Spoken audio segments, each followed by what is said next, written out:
चलिए स्टार्ट करते हैं।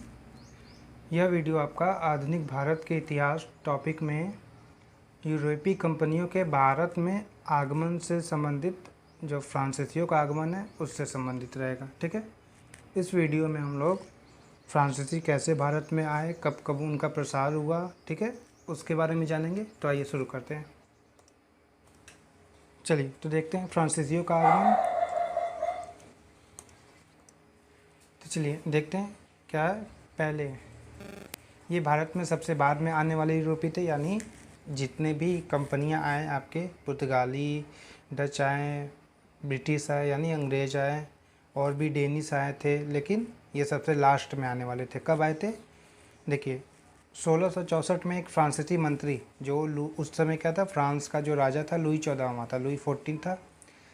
इसका एक मंत्री था कलबर्ट। इसने फ्रांसीसी ईस्ट इंडिया कंपनी की स्थापना की। जैसे बाकी थे आपके इस्तादो द इंडिया हो गए, डच ईस्ट इंडिया कंपनी हो गए, ठीक ना, ईस्ट इंडिया कंपनी थे, वैसे फ्रांस ने भारत से व्यापार करने के लिए या फिर जो साउथ ईस्ट एशिया था उससे व्यापार करने के लिए फ्रांसीसी ईस्ट इंडिया कंपनी की स्थापना की, उसके एक मंत्री कलबर्ट ने। ठीक है, 1667 में फ्रांसिस कैरान या फिर इसको कहीं कहीं फ्रैंकोइस कैरो भी कहते हैं, इसकी अध्यक्षता में एक दल, व्यापारिक दल भारत आया कि भारत में व्यापार से संबंधित इजाज़त मांग सके वहाँ के राजाओं से।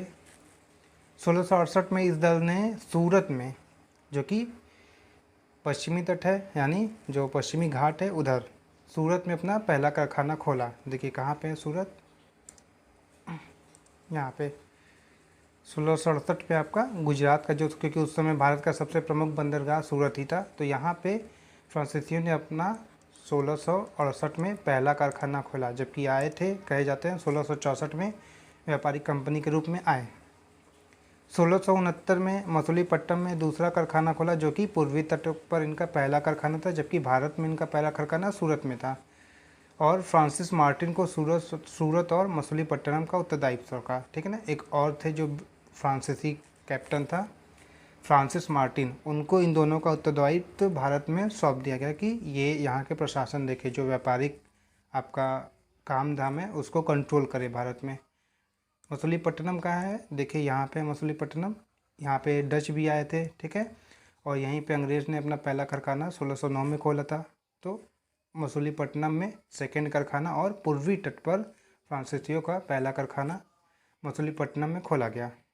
उसके बाद देखते हैं, देखिए 1672 में एडमिरल डे ने गोलकुंडा के सुल्तान से संथोम छीना। अब देखते हैं उस समय वहाँ का जो एडमिरल था यानी नेवल कैप्टन था फ्रांसीसियों का, इसने ये देखिए गोलकुंडा था, ठीक है ना, उस समय ये गोलकुंडा राज्य था। इस तरह से यहाँ पे आपका बीजापुर था, ये आपका था विजयनगर, जो बाद में इस समय कर्नाटक बन गया था। ठीक है, ये आपका पौंडीचेरी था, मछलीपट्टनम। तो सैंथोम आपका यहाँ पे जो चेन्नई के पास है, मद्रास जो चेन्नई के पास है, यहाँ पे पड़ता है सैंथोम, ठीक है ना। तो इसको इसने गोलकुंडा राज्य से छीन लिया, उस समय गोलकुंडा राज्य में आता था। तो 1672 में एडमिरल डे ने गोलकुंडा के सुल्तान से आपका सैंथोम छीन लिया। उसके बाद देखते हैं अगला कैसे आता है, उसके बाद क्या हुआ। देखिए 1673 में फ्रैंको मार्टिन और लेस्पिले ने वेलिकोंडापुरम के शासक शेरखा लोधी से कुछ क्षेत्र प्राप्त किए। ठीक है, ये साउथ का एक क्षेत्र था, बाद में पौंडीचेरी के नाम से जाना गया, इसको बाद में पौंडीचेरी बना दिया गया। ये जो पौंडीचेरी का एरिया है पुलकट, यहाँ पे पौंडीचेरी, ठीक है ना।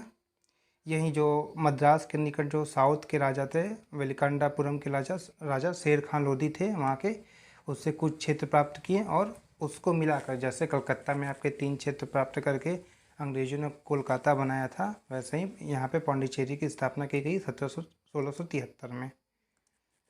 1673 में आपकी पौंडीचेरी की स्थापना की गई। इसके निर्माता कौन थे? फ्रैंको मार्टिन, क्योंकि उस समय वहाँ का जो प्रशासक था फ्रैंको मार्टिन था और उसका सहयोगी था लेस्पिले। देखिए पांडिचेरी में फ्रांसीसियों ने फोर्ट लुई की स्थापना की। फोर्ट लुई मतलब वो जो लुई आपका शासन था उसके सम्मान में, क्योंकि मेनली फ्रांस में उस समय उसी का शासन था, तो उसके नेम से ही यहाँ पे फोर्ट लुई की स्थापना की, लुई 14वें के तहत, लुई 14वें के सम्मान में। तो वो कहाँ पे, कभी कभी पूछ लेता है कि फोर्ट लुई भारत में कहाँ पे है, किस राज्य में है, तो आपका पांडिचेरी में है, इस बात को ध्यान रखेंगे।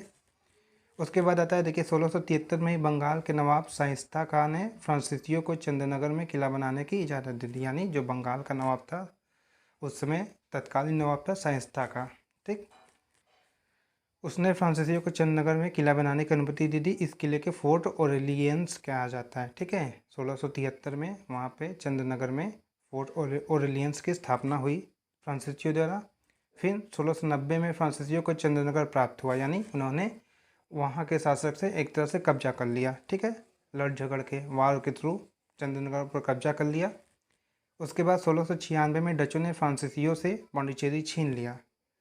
ये किस वजह से हुआ था उसके बाद देखते हैं। किंतु 1697 की रेजिविक की संधि से पुनः पांडिचेरी फ्रांसीसियों को प्राप्त हुआ। क्या था उस समय आपका चल रहा था फ्रांस और यूरोप में ग्रैंड अलायंस था, जिसमें कई सारे देश थे आपके। इंग्लैंड थे, डच थे, ठीक है, ग्रीस था, रोमन साम्राज्य था, ऐसे टोटल कई सारे देश थे। तो फ्रांस और एक अलायंस जिसको बोलते हैं ग्रैंड अलायंस था, उनके बीच लड़ाई चल रहा था। 9 वर्ष का लड़ाई चल रहा था, जो कि उसी के तहत भारत में भी यहाँ पे डच और फ्रांस के बीच लड़ाई हो गया था, जिसकी वजह से डच ने पांडिचेरी पे कब्जा कर लिया 1696। लेकिन 1697 में आपका डच शहर रेजविक में संधि हुई, शांति समझौता हुआ, जिसके तहत यूरोप में आपका शांति समझौता माना गया और उसके तहत भारत में भी जो एक दूसरे के जीते हुए प्रदेश थे उसको वापस लौटा दिए। तो इस तरह से 1697 में पुनः फ्रांसीसियों को पांडिचेरी मिल गया। अब देखते हैं उसके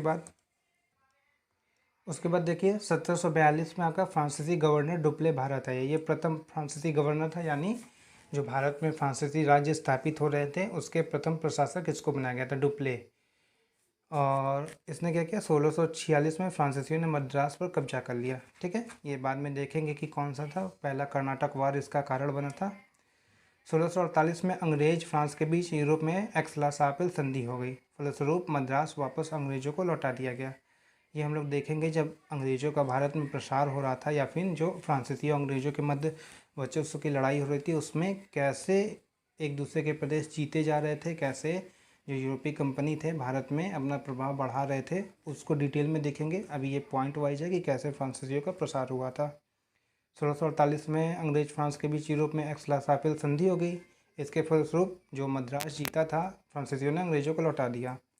उसके बाद देखिए 1648 के मध्य जो प्रथम कर्नाटक वार हुआ था उसी में ये हुआ था, मद्रास पर कब्जा कर लिया था, ठीक है ना, फ्रांसीसियों अंग्रेजों के मध्य। इसको हम लोग देखेंगे उसी अगले टॉपिक में, जो रहेगा कि अंग्रेजों का भारत में विस्तार, जिसमें 2 तरह के विस्तार थे। पहले था कि डायरेक्ट उन्होंने राज्यों को कब्जा किया। उसके बाद सेकेंड चरण में क्या हुआ कि ब्रिटिश ने भारतीय राज्यों को अलग अलग नीतियों के तहत मिलाया, जैसे आपका विलय नीति हो गया, ठीक है ना, और डॉक्ट्रिन ऑफ लैप्स हो गया, ठीक है, सहायक संधि हो गया। इस तरह नीतियों से बाद में मिलाया, उसको हम लोग अगले चैप्टर में डिटेल से पढ़ेंगे। इसमें यही था कि देखें कुछ फ्रांसीसियों का आपका कैसे प्रसार हुआ था, कैसे वो भारत में धीरे धीरे स्थापित हो रहे थे। तो इस वीडियो में बस इतना ही। अगले पार्ट में हम लोग देखेंगे कि यूरोपीय कंपनियों से संबंधित जो प्रमुख व्यक्ति होते हैं, जो कभी कभी पूछ लेता है एग्जाम में, कि ये जैसे वास्को डी गामा हो गए, फ्रैंको मार्टिन हो गए, ठीक है ना, या चार्ल्स सायंगर कौन थे, जॉब चार्नक कौन थे, फ्रांसिस डे, इन लोग के बारे में देखेंगे कि कौन कौन से प्रमुख व्यक्ति थे। इस वीडियो में बस इतना ही। Thank you so much.